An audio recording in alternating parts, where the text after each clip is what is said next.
গলদা চিংড়ির মালাইকারি। আহা, বিয়ে বাড়িতে যখন পাতে গলদা চিংড়ির মালাইকারি আসে তখন সকলের মুখের উচ্ছ্বাস চোখে পড়ার মতো। পাল্লা দিয়ে চিংড়ি মাছের খোসা জমানোর প্রতিযোগিতা। চিকেন আর মাটন বিরিয়ানি যতই আসুক, বাঙালির চিংড়ি মাছের প্রতি ভালোবাসা এতটুকু কমেনি। হুবহু বিয়ে বাড়ির স্বাদেই এখন তৈরি হবে গলদা চিংড়ির মালাইকারি। নমস্কার, আমার রান্নাঘরে তোমাদের জানাই সকলকে স্বাগত।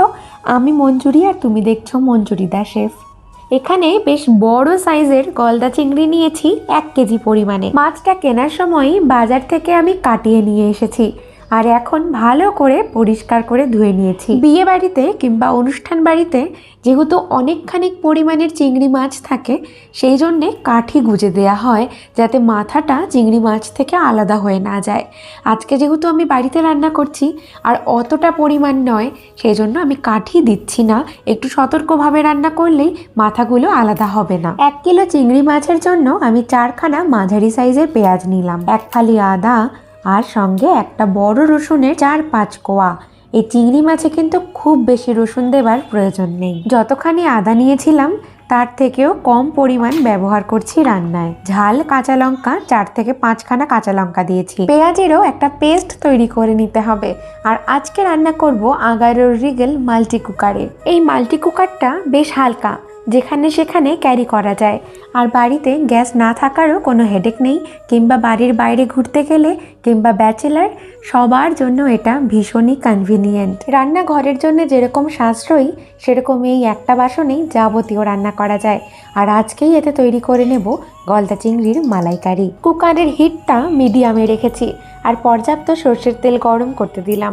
দিয়ে দিচ্ছি এর মধ্যে অল্প করে হলুদ গুঁড়ো আর রঙের জন্য কাশ্মীরি লাল লঙ্কার গুঁড়ো। তেলটাকে খুব করে গরম করলে কিন্তু এই হলুদ গুঁড়ো আর লঙ্কার গুঁড়োটা পুড়ে যেতে পারে, তাই যখন হালকা গরম সেই পর্যায়ে হলুদ আর লঙ্কার গুঁড়োটাকে তেলের সাথে মিক্স করে নিলাম। এবারে একে একে এই চিংড়ি মাছগুলো তেলের মধ্যে সাজিয়ে দিতে হবে। চিংড়ি মাছগুলো দেওয়ার পরে এপিট ওপিট উল্টে 1 মিনিট মতন সময় নিয়েই ভেজে নিতে হবে। এই দেখো, কথার ফাঁকে লবণ দিতেই আমি ভুলে গেছি। মাছগুলো ভাজার সময় পর্যাপ্ত পরিমাণে লবণ আমি এই পর্যায়ে দিয়ে দিচ্ছি। আর যেটা বলছিলাম, 1 মিনিটের বেশি সময় নিয়ে চিংড়ি মাছ ভাজবো না, তাহলে চিংড়ি মাছগুলো শক্ত হয়ে যাবে ভেতর থেকে। চিংড়ি মাছ ভাজতে গিয়ে দারুণ সুন্দর গন্ধ ছাড়বে আর দুটো পিঠই সুন্দর রং ধরে একদম সোনালি হয়ে যাবে।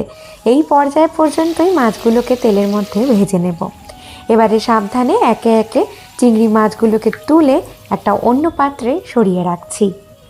চিংড়ি মাছ ভাজার তেলের মধ্যেই এবারে রান্নাটা করব। প্রথমেই দিয়ে দিচ্ছি গোটা গরম মশলা ফোড়নে। নিয়েছি 4টে লবঙ্গ, 4টে ছোট এলাচ আর ছোট্ট 1 টুকরো দারচিনি। ফোড়নটা প্রথমে তেলের মধ্যে খানিকক্ষণ ভেজে নেব। ফোড়ন থেকে একটা মিষ্টি গন্ধ ছেড়ে গেলে তারপরে দিচ্ছি পেঁয়াজ বাটা। এই রান্নায় পেঁয়াজটাকে বেটে ব্যবহার করা হয়। পেঁয়াজ বেটে ব্যবহার করলে গ্রেভিটা একটু ঘন আসবে। চিংড়ি মাছের মালাইকারি দারুণ খেতে লাগবে তখন যখন চিংড়ি মাছের মালাইকারির গন্ধটা দুর্দান্ত হবে। আর এই গন্ধটা ভালো আনার জন্য প্রয়োজন যেটা, সেটা হচ্ছে মিডিয়াম আঁচে রান্না করা। তাড়াহুড়ো করব না, একেবারে লো না, একদম মাঝারি আঁচে ধীরে ধীরে রান্না হবে। আদা রসুন বাটাটা তেলের মধ্যে ভাজতে থাকুক আর ততক্ষণে তৈরি করে নেই মাছের জন্য আর একটু মশলা। 1 চা চামচ পরিমাণ আন্দাজ কালো সর্ষে আর একটু সাদা সর্ষে, অল্প একটু লবণ আর একটুখানি হলুদ গুঁড়ো দিয়ে প্রথমে আমি মিক্সিটাকে শুকনো ঘুরিয়ে নেব। তারপরে সামান্য জল দিয়ে এই সর্ষেটাকে বেটে রাখবো। এবারে সামান্য করে দেব, মানে 1/2 চা চামচেরও কম। দিচ্ছি জিরের গুঁড়ো, কাশ্মীরি লঙ্কার গুঁড়ো, হলুদ গুঁড়ো, ধনে আর 2 চা চামচ পরিমাণে দিচ্ছি বেটে রাখা সর্ষে। মশলার বাটি থেকে সর্ষের যেটুকু বেঁচে ছিল সেটুকুও দিয়ে দিলাম আর বাটিটাকে ধুয়ে এবারে অল্প করে জল দেব।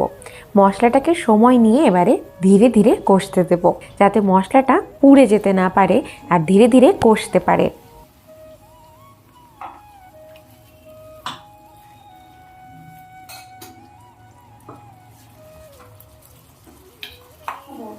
এবারে স্বাদ বুঝে পরিমাণ অনুযায়ী দিয়ে দিচ্ছি 1 চা চামচ লবণ।